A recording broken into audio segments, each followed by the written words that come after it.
In this video, I'm gonna be showing you how to fix WhatsApp notification not showing on your home screen. All you have to need, go to your phone settings, scroll down and tap on apps. From app list, you have to scroll down and find out the WhatsApp app. Then tap on WhatsApp, tap on notifications. And here, first of all, we need to enable notification for WhatsApp. Then enable sound and vibration. Check all of these options to enable. Then tap on notification pop-up style.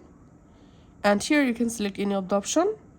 Then tap on show or hide content when locked. Here select show always. And now on, you will start to receive your WhatsApp all notification.